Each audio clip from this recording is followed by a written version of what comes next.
Hello student. तो finally हम लोग पहुंच गए मोस्ट इम्पॉर्टेंट एक्सरसाइज पे, जो कि चैप्टर नंबर 1 की है, क्योंकि इसके बिना पेपर बनना इम्पॉसिबल है। मोस्ट मोस्ट मोस्ट इम्पॉर्टेंट है। ज्यादा बातें नहीं करते हुए, क्योंकि बहुत इम्पोर्टेंट है, इसलिए आप देखेंगे स्क्रीन पे क्वेश्चन और मैं हमेशा की तरह करूंगी बुक से क्वेश्चन। तो चलो स्टार्ट करते हैं। स्टार्ट करने पहले हमेशा की तरह इसका छोटा सा इंट्रो। तो पहले एक्सरसाइज 1.4 में जो टॉपिक है पहला, वो है यूनियन। क्या है? यूनियन। अब यूनियन होता क्या है? पहली बात तो यूनियन का सिंबल जान लो। यूनियन का सिंबल होता है यू। कैसा होता है? यू। क्या होता है? मेरी बात जानो। तो यूनियन का यू होता है, वही आपका सिंबल होता है। यूनियन जैसे फॉर एग्जांपल मैं बताऊं आपको कि दो संस्थाएं हैं जो दोनों समाज के लिए काम करती हैं। ठीक है, एक संस्था है ए जिसमें लोग काम करते हैं, कोई ए बी सी डी ई, और एक संस्था है बी जिसमें लोग करते हैं ई एफ जी एच। ठीक है, ये लोग काम करते हैं।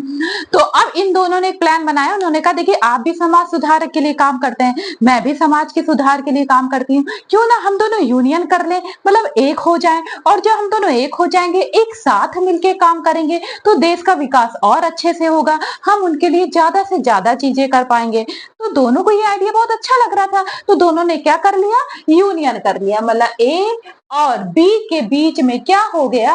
यूनियन हो गया। तो जब इन दोनों के बीच में यूनियन हुआ, तो ये बताओ, जो ए के जो मेंबर हैं, बी के जो मेंबर हैं, अब साथ में मिलके काम करने लगेंगे। तो इसका मतलब ये दोनों एक ही सेट में आ जाएंगे। A B C D E F G H आ गए एक साथ। तो यही होता है आपका यूनियन। ठीक है, अगर आपको कोई दिक्कत हो रही तो बताओ मुझे। अगर फॉर एग्जाम्पल इसमें ये क्या कर देता कि यहाँ पर भी ई है, अच्छा ई है ना, हाँ यहाँ भी है, यही कहना था। तो अब एक बात तो, एक उन दोनों में जब इन दोनों का यूनियन नहीं हुआ था, दैट टाइम पे एक मेंबर जो था उन दोनों संस्थाओं से जुड़ा हुआ था। जैसे कि ई है, ई इनसे भी जुड़ा था, इनसे भी जुड़ा था। लेकिन जब यूनियन हो गया, तो क्या ऐसा तो है नहीं वो बंदा अलग है। अब वो पहले ये था कि अब कुछ देर उनके लिए भी करता था, इनके लिए भी करता था, लेकिन अब क्या है, अब दोनों एक हो गए हैं, तो वो क्या है, दोनों के लिए काम कर रहा है। तो ऐसा नहीं है कि ई आप दो बार लिखोगे, बंदा तो एक ही है ना, सेम ही है ना, तो वो क्या होगा, एक ही बार लिखा जाएगा। ठीक है, वैसे भी मैं आपको ये सबसेट में बता चुकी हूँ, और भी चीजों में, कि जब कभी भी रिपीटेड वर्ड हो, अलग अलग एलिमेंट है किसी में भी, तो आप क्या करोगे कि जब उन्हें एक साथ लिखोगे, दैट टाइम पे वो रिपीट नहीं होंगे, क्योंकि सेट में एक एलिमेंट सिर्फ एक बार ही आता है, भले वो अलग अलग ए बी सी डी में कितनी बार भी आया हो, मैटर नहीं करता। लेकिन जब उसे एक सेट में प्रेजेंट करना होता है एक साथ, तो वो सिर्फ एक बार ही आता है। बात समझ में आ गई? चलो अब करते सीधे हम लोग क्वेश्चन। आप देखिए क्वेश्चन अपनी स्क्रीन पर, और वो बोल रहा है कि find the union of each of the following pair of the set. तो आपको पेयर ऑफ द सेट में निकालना। एक्स दिया है क्या? पहले से मैं हटा दूं तो फिर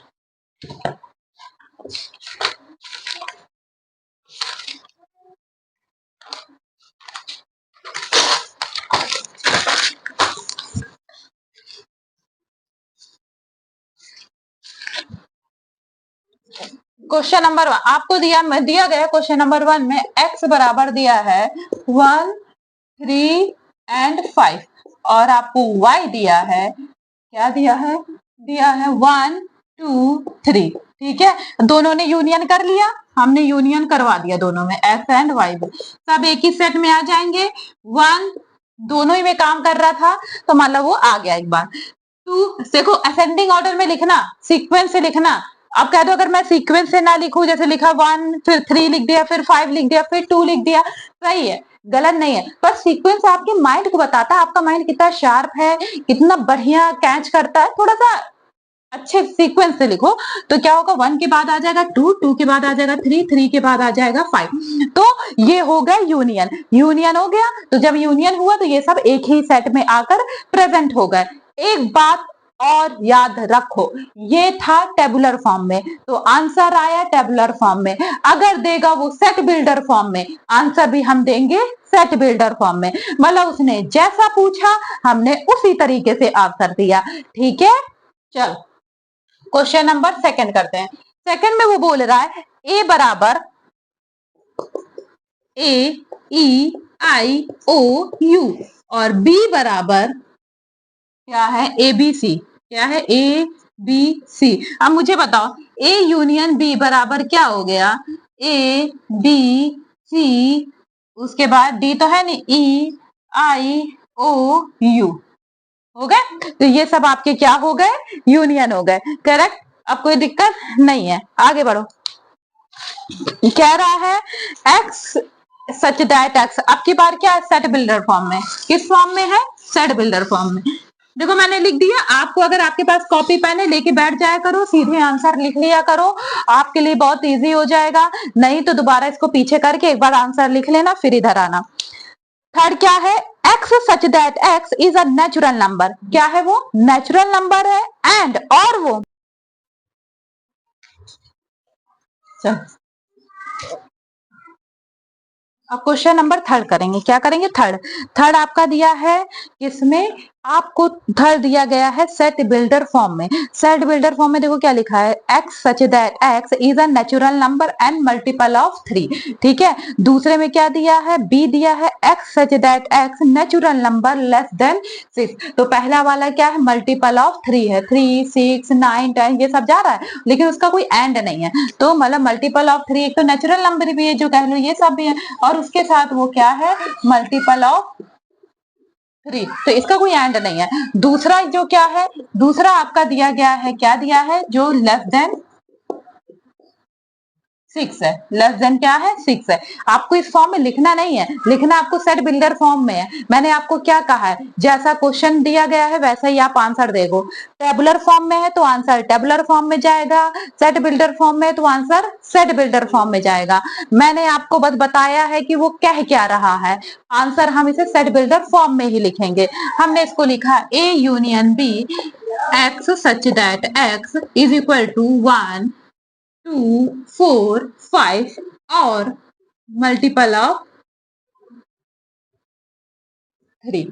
यहाँ और का मतलब ये नहीं है कि या तो ये या तो ये, यहाँ पर और का मतलब है कि ये मतलब ये भी और ये भी, एक ये भी आ रहे हैं और ये सारे मल्टीपल ऑफ 3 भी आ रहे हैं। समझ में आ गई बात, सिर्फ ये ऐसे लिखना है। अब करते हैं क्वेश्चन नंबर 4। क्वेश्चन नंबर 4 क्या बोला, X such that X is a natural number जो क्या है 1 से बड़ा है and greater than and equal to 6 है। ग्रेटर देन इक्वल टू 6 है, वो बड़ा बड़ा लिख देते हैं, तभी होता है, फिर छोटे में हो जाता है। चलो अब की बारी से थोड़ा सा पार्ट में लिखते हैं। ठीक, पहला क्या दिया है, क्वेश्चन नंबर 4 ए बराबर दिया है, क्या है वो, x such that x natural number जो क्या है 1 से बड़ा है और 6 से के बराबर है, तो मतलब 2 3 4 5 6। बी क्या दिया है, बी दिया आपका कि x such that X is a natural number 6 से बड़ा है 10 से छोटा है, तो मतलब क्या है 7 8 और 9। ठीक, तो आपको क्या दिया 2 3 4 5 6 और ये क्या है बी क्या 7 8 9। ये सेट बिल्डर फॉर्म में, किस फॉर्म में, सेट बिल्डर फॉर्म में, तो आंसर भी किस में जाएगा, सेट बिल्डर फॉर्म में। तो हमने लिखा A union B is equal to X such that X, लिख दो क्या, इज नेचुरल नंबर, जो कि आपके उसमें लिखा था नेचुरल नंबर कहां से कहां तक है, 1 से बड़ा, क्योंकि जो छोटा कौन है 1, मतलब 2 से स्टार्ट होता है, मतलब 1 से बड़ा और किससे छोटा, 10 से छोटा। कोई दिक्कत इतने में, ठीक, 10 से छोटा ही है ना, 1 से बड़ा है, तुमने 1 से बड़ा लिख दिया, सर 10 से छोटा है, तो बस आप इतना लिख देना, ये आंसर आपका बिल्कुल सही हो जाएगा।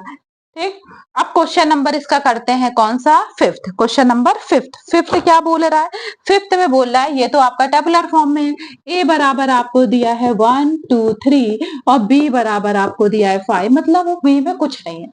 ये ऐसे हुआ जैसे दो संस्था है, एक में तो 3 मेंबर काम करते हैं, दूसरे में अभी नई नई खुली है तो उसमें कोई काम नहीं करता। ए में तो कर रहा है पर बी में कोई नहीं कर रहा है, तो लेकिन दोनों ने कहा कि हम दोनों यूनियन करेंगे। क्या करेंगे? आपस में यूनियन करेंगे। तो भले ही अभी सेकंड में कोई काम नहीं कर रहा है, लेकिन यूनियन होने के बाद ये क्या करेंगे? सारे फर्स्ट वाले बी में काम करेंगे, करेंगे कि नहीं करेंगे? तो इन दोनों के यूनियन मतलब एक साथ मिलकर काम करेंगे। तो इसमें एलिमेंट कौन से आ जाएंगे? ये तीनों, 1 2 एंड 3। आ गए? क्लियर हुआ? अब हम लोग करते हैं question number second. Question number second आपका क्या बोल रहा है, सुनो।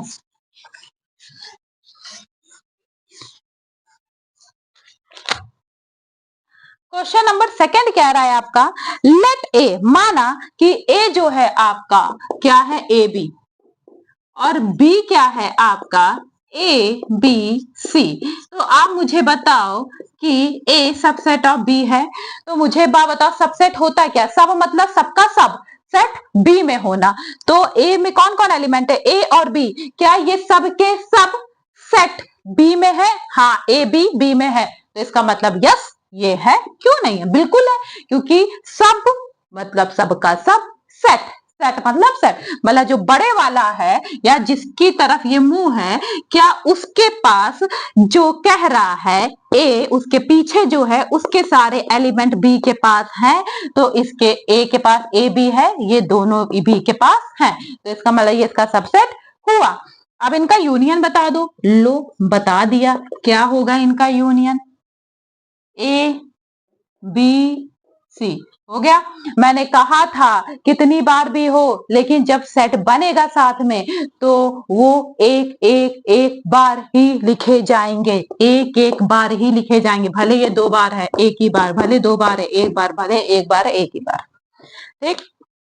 Question number third. थर्ड देखो क्या बोल रहा है, यही करते हैं। क्वेश्चन नंबर थर्ड कह रहा है, इफ, यदि A and B are two set, कोई दो सेट हैं, ठीक है, ए और B, such that A subset of B, जैसे पहले वाले में था ए सबसेट ऑफ बी, ठीक, तो then what is A union B? A union B क्या हो जाएगा? देखो ये बिल्कुल ऐसा ही नहीं है जैसा तीसरा सेकंड और थर्ड में मिला नहीं कि कोई ए है, मान लो इसमें ए बी है, तो तुम कुछ और मान लो, जैसे क्या है इसमें 1 और 2 है, बी वाले में क्या है? 1 2 3 है। उसने कहा ए सबसेट ऑफ बी है, तो हमने देखा बी के पास सारे ए के सब सारे सेट है, मतलब सारे एलिमेंट है। हाँ है, ठीक, बिल्कुल इसका मतलब है। तो वो कह रहा है ए यूनियन बी क्या हो जाएगा? तो मतलब 1 2 3। मेरी बात समझना कि वो कहना क्या चाह रहा है। इसका मतलब आंसर इसका हो जाएगा बी। कैसे बी हो जाएगा? कि हमने जो यहां पर एलिमेंट लिखे भी, जो लिखे भी, वो सब के सब बी में प्रेजेंट है, ठीक है। ए में तो नहीं प्रेजेंट, ए में 3 गायब है, ठीक। तो इसमें क्या कह रहा है? बी क्यों हुआ? क्योंकि बी बड़ा है, और पहला भी आंसर क्या है? बी में है, दोनों है 1 और 2। और जो दूसरा आंसर है A union B, A union B में देखो जितने एलिमेंट आए हैं, ऐसा कोई कम या ऐसा कोई ज्यादा जो एक्स्ट्रा है, जो कि बी के पास नहीं है, ऐसा कोई नहीं है। तो इसका मतलब बी, ठीक है। बी इसलिए हुआ क्योंकि ये यूनियन में भी हो तब भी यही सेट दिखा रहा, और सब सेट में तो ये मान लो प्रेजेंट है ही जो ए के पास था, मतलब बी एवरीथिंग आपका रखा हुआ है। तो आंसर इसका क्या हो जाएगा? बी। और ऐसे क्वेश्चनों में मेरी एक बात याद रखो, जो बड़ा होता है, अगर आपको वो कह दिया ये सबसेट है, तो याद रखना अगर यूनियन आ रहा है तो जिसको सबसेट कहा है, जो बड़ा वाला एलिमेंट लेकर धरा हुआ है, वही आंसर होगा। चाहे वो ए को बोल देता, वो बड़ा सेट बनाता तो ए आंसर हो जाता, बी बड़े एलिमेंट को ज्यादा एलिमेंट लेके चलता तो बी वाला हो जाता, ठीक। ऐसे कि जो यूनियन बनने के बाद भी वही वही वही एलिमेंट आए जो कि उसके पास प्रेजेंट थे। ए 1 2 3 किसके पास प्रेजेंट है? बी के ही पास प्रेजेंट है, तो इसका मतलब आंसर बी, ठीक।